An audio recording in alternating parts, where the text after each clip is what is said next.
want to welcome to this edition of the Politically Incorrect Podcast. I'm Jim Williams, your host. Today we celebrate International Women's Day, and we do so with my special guest, Fara Abdullah. Now, she stepped into the tech industry last year as a force to be reckoned with. After just 1 year with the company, she has been named the managing director of Bitsmedia, a major player in the Asia-Pacific tech industry, catering to Muslims all over the world. And I have to say that, frankly, she's a very impressive lady. She's done a great deal in a brief period of time, and we're very happy to have you as a guest. You know, I gotta say that this must have been quite a moment for you, smashing stereotypes for tech industry and the Muslim world. How's it make you feel? Well, it definitely has been, Jim. So I started my career when I was just a teenager at the age of 18.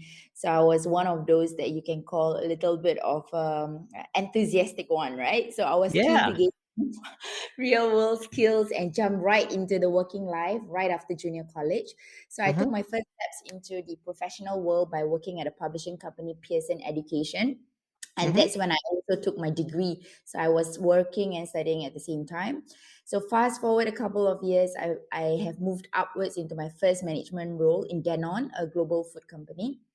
That's Mm-hmm. where I actually honed a little bit on my skills, learned a lot, had great mentorship there. And then after nearly 2 decades, I found myself pivoting into the tech industry. So in 2021, I become the first female managing director for Singapore-based tech company, Bitsmedia, where I Mm-hmm. am tasked to oversee all aspects of the business that you see today. So definitely it's been surreal to be in this position and being interviewed by you. And I cannot lie of how far I've come, and I'm pretty proud of that. I think, but I think it's more surreal to be a Muslim female tech Mm-hmm. leader in this industry. Well, that's plenty to be proud of. There's no question about that. So you're okay with being happy with what you've done and being, it's quite an accomplishment. But the funny thing is, you're still new to the industry. What prompted you to make the switch? Well, honestly, it was more of a individual task, also, right? So I've always had this misconception that the tech industry is something that's formidable, and that someone who doesn't learn, who Mm-hmm. doesn't come from the technology background, cannot enter into it. So it's a little bit of a personal challenge for me. That's one. But also, I wanted to leverage the skills and expertise that I've built up for years and Mm-hmm. serve the community that I am very close to, right? So Mm-hmm. I think these two reasons are the ones that prompt me to make the switch. And to be honest, since I have made the switch, I realized that my misconceptions are further from the truth. I'm really able to leverage, the skills and expertise that I have built thus far with the current services and products that we are offering. And in fact, a lot of times I would say that all businesses are about the same, in a sense that we all serve the consumer or the community that we are serving, right? So it's Mm-hmm. everything is attuned to that. Yeah. Now you picked a niche market. Why choose to work in the Muslim tech specifically? What about this market excites you the most? Well, I think the digital world can be difficult for Muslims to navigate, as content that is not deemed permissible is widespread and easily accessible, right? But Right. since then, I think there are many providing their own answers to Facebook and Google. And I somehow feel that, this is where content is a little bit more underserved, for this market. So increasingly I see the potential there, and also investors around are also increasingly interested in Muslim tech companies and platforms that offer services.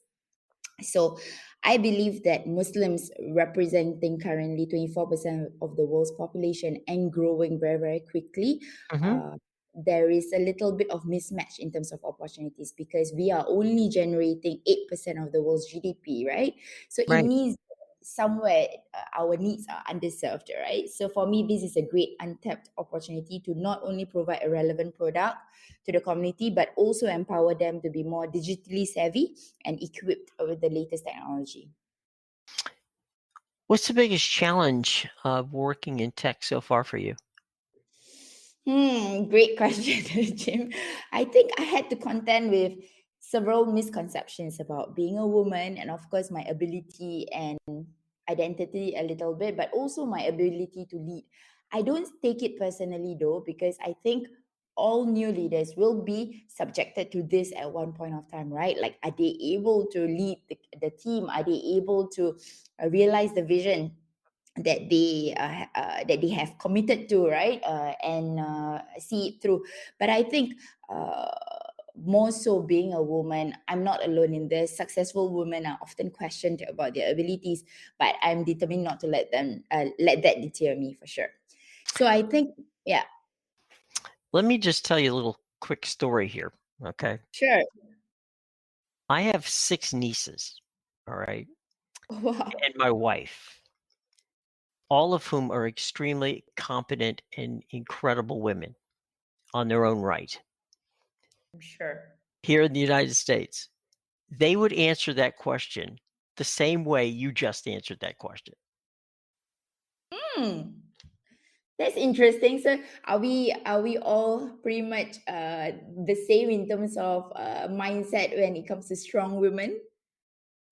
Having lived with strong women my entire life, including my mother, um, I can assure you, one of the misconceptions of men everywhere, and this is across the board, is that, and I say this as someone who's championed women's rights my entire life, never never underestimate a woman who is driven. Yeah, definitely. And I think, I completely agree with that, Jim, is because I think there is the biggest challenge of women in the workforce, not only just tech, but I think Mhm. across multiple segments, is sometimes I think is a little bit of not only the misconceptions that we have to kind of bulldoze through, right? But also to come up with this sheer determination and to make sure that we are not just accepting the lack of representation of women. And what we have to do as a woman also is to challenge the norm and push actively for a change, and that will hopefully help to motivate other women to rise up, and they will do great as soon as they rise up, so I Mhm. am a strong believer in this, and I'm sure the other women in your life is equally motivated and strong in this too. I can assure you, you're absolutely right. You could be one of my nieces at this point. Um, How old is she? well, let's see. My youngest niece is finishing her degree in psychology, so she's 26.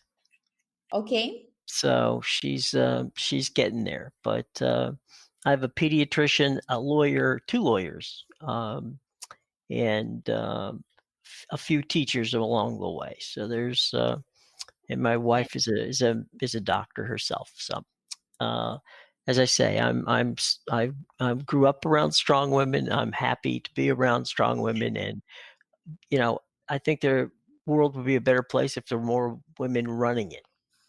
thank you, Uh, Jim. I wish there's a lot more of people like you, for sure.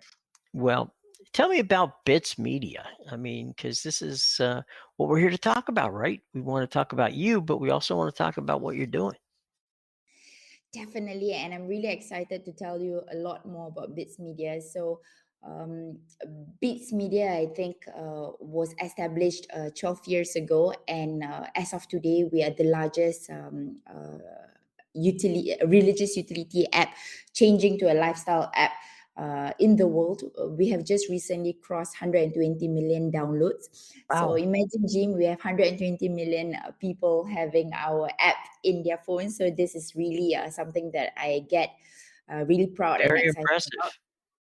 impressive. Yeah, so I think because of our outreach to the global Muslim community, we want to do a lot more for our community, right? So we initially started as very much a utility tool where we provide really excellent functions, usable functions like the compass, which is where Muslims all face to when they need to pray, the Quran and the digital Quran, and also the prayer times, right? But now I think we're evolving with time, and also we're providing more and more for more and more content and more lifestyle features to our app.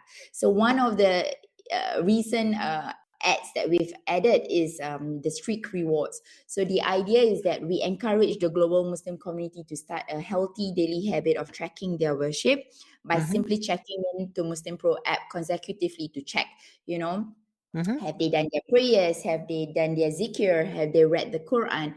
Right. What good deeds have they done? You know, so the idea is like it's like your personal diary on the go, but Mm-hmm. this is for your faith instead of for your health or for other things. You know, so it's like a diary for your faith. Sorry. So I think that is awesome. And also the idea is that, you know, Muslims know that Islam is a way of life for many of them, Sure. right? So it touches many touch points in their life, so we intend to be the app that facilitates all of this. And soon you will hear, I can't really disclose much at the moment, Okay. but we're coming out with our most exciting project yet. In a few months, we will be launching a service or platform where Muslims can consume rich and diverse content, an entertainment platform that leans into the universality of the human experience. So basically, we want to tell stories through a Muslim lens, including characters, places, and circumstances that are representative and relatable to the global Muslim community. So watch out for that. Well, we will have you back to talk about that one. All right. Sure. So with Ramadan Reconnect and Muslim Pro, it's the beginning of a transition from religious services app to a lifestyle, which you were just talking about. Yes. So after launching this, clearly it's made a connection, no pun intended, with the community. And I think, this is a very healthy thing. We all need to be reminded about, where we are in whether it's spiritually or connectivity with our communities, right? Yeah. And this is a brilliant concept. And so, why don't you expand just a little bit more on that, if you don't mind? Sure. So I think the we're calling it reconnect, and I think this is something that is really amazing. The team has actually come up with this theme. So reconnect, Ramadan reconnect, right? Because Hmm. we think that the Muslims everywhere, after spending a long, hard period in isolation, you know, due to the pandemic, Yeah. have been feeling a little bit more disconnected from their traditions and communities. You know, I give you an example. Traditionally, during Ramadan is where people gather, eat together, break fast together, pray Hmm. together, right?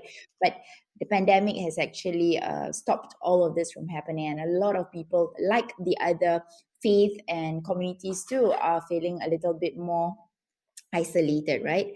So Sure. for us, we want to be able um, to reconnect people and through tech, so bridging tech and faith together, so that people can reconnect through technologies, right? So the idea is that this year we invite users to reconnect with their faith and to Muslim Pro through a holistic experience for users to live 30 days of Ramadan through our many different offerings, Hmm. be the food, health, soul, conversations category, and of course to help our Muslim community experience the best of Ramadan with our app. Speaking of representation, let me try to speak English here. Speaking of representation, not a Sure. lot of young Muslim girls were interested in tech, unfortunately, but it seems like you've tapped into it. You seem to be inspiring young women to get into the industry. Is this something that you did by choice, or is it just something that has been a happy coincidence? Well, I think it started off with not, I mean, it didn't start off with that objective Hmm. solely in mind, right? But as we Sure. go along, we're realizing that we're influencing a lot more people out there, you know? So whatever we do, we have to make sure that it's not only Hmm. inspirational, but it's calculated, right? To make sure that everything that we do is is on the right basis, right? So for Sure. us, I think it is always a very encouraging thing for me to hear when people come back to me and said, you're empowering Muslim youth. So for me, look at the work of Salhan, right? I'm not sure if Mhm. you know him, Jim, but I he's know an of them. American. Yeah. Mhm. Yeah, he's an American Muslim who founded Han Academy, helping Right. bring a quality education to low income people around the world for free. So Mhm. this is an example we want to follow, right? So of course, even in our app, you will see that currently we have multiple offerings that is tiered for the different communities, for the different communities. Basically, we have those free app that you can use our tools complementary across. Then there is the more staggered premium and tiered approach, right, for those who wants more additional tools and benefits, basically. And also for us, I think we are also starting to work towards setting up a local scholarship program. So we Mhm. want to give back, whatever that we get, we want to try to make a difference. So for each and every year, we always have a campaign that gives back to the communities. And for this year, we're starting to work with a local scholarship program where basically we want to empower our local Muslim first, and then before going regional and global. So I can't say much more than that because it has not started, but it is starting very soon, and as soon as it does, we will update you. That's what I was gonna say, we're stacking up things to come back and talk about. Yes, you better invite me back. There you go. There you go. All right. What I know when you started out, there had to be some companies, platform services. What inspired you? To join, what inspired me to join Muslim Pro specifically, is it? Yes. Uh-huh. Okay, so I think, for me, being I've always been working in MNCs and big organizations, Mhm. right? So Right. this joining Muslim Pro was definitely a big change for me. But I think, what makes Muslim Pro really stands out is how versatile it's becoming, right? So Mhm. once I realized that there are gaps in the lifestyle market, and I knew of Muslim Pro's global outreach. We're in 190 markets across 120 million downloads. I felt that joining Muslim Pro will make a big difference to the communities. Every single action or every single initiative that we take as a team, it will affect millions of people. And I think that is what motivates me to really go with Muslim Pro. But also, we want to be seen as the perfect tech accompaniment for the modern Muslim world. Again, just now I mentioned I believe that there's a gap, and I think we can try to bridge this gap through our offerings of tech, bridging tech and faith together. So, I think. This can be seen in our current work. We are constantly creating content on a variety of topics that are relevant to young Muslims, such as mental health, Mhm. Islamic art, and spiritual guidance from the Muslim Pro app. So this is again, we're trying out, many different content to really see what appeals to the communities Mhm. out there, and we will refine it as we go along. So you can see that this is already a shift from previously where we're very fixed on certain tools, utility tools, and now we're really addressing more open topics and more relevant topics to our communities. So this is just going to evolve, and we will continuously improve and evolve as goes along to be the perfect accompaniment to Muslims all over. So where do you see Muslim tech going in the next 5 or 10 years? Well, I think it is going to make, uh, and I hope that a Muslim Pro will be at the forefront of Mhm. it. But I think that with the realization that Muslims is the fastest growing religion, Muslim markets are developing, and they are really underserved at this point. I think that Muslim tech will really improve in the next 5 years, and I hope the Muslim Pro and the likes of it will be leading the forefront of this. Okay. Any final thoughts on what you want to get out there to the listeners and to people who are interested. And by the way, included in these final thoughts, please feel free to tell us how best we can get in touch, whether it's social media, whether it's websites, whether it's whatever you want to do to connect with the audience. Please feel free to let us know. Also, feel free to pass along the information. We will keep it in the show box below and put it in all of our publications so that people will know how to get in touch. Sure. So I think from my end, I think the rest, the PR team will be very much supportive of this, and they'll be at a better position to do that. But I think for me, final thoughts, I really want to put this out there that, my call to the other women out there is really, if I could, I would like to share my favorite quote, which is feel the fear, but do it anyway. So I think, many times I've mentioned this, that It's a for great women, line, by the way. thank you. So I think for many women out there, yes, there are a lot of barriers. Yes, there are a lot of barriers to entry, a lot of hurdles along the way. But I think we ourselves are our biggest hurdle, but also our biggest motivator, right? So Mhm.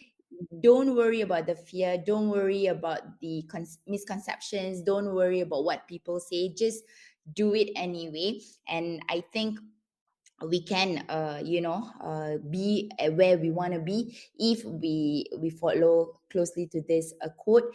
And also, I am a strong believer that a woman does not need to be holding just one role. We are not defined by just us being a wife or mother or Mhm. a daughter or leader. We can be each and every one of these roles. Yes, it requires a lot more juggling, a lot more time management, but I think it will be very fruitful at the end of the day. So I just want other women to know that we've been through this. I have a ecosystem of women out there who I know have done this also, and I think really it all stems from feel the fear but do it anyway. That is the last thing that I would like to say to all women out there, and happy International Women's Day, of course. Special thanks to our special guest here on International Women's Day, Fara Abdullah, of course, the managing director of Bitsmedia. All the information on Bitsmedia and Fara is in our show box below. Thank you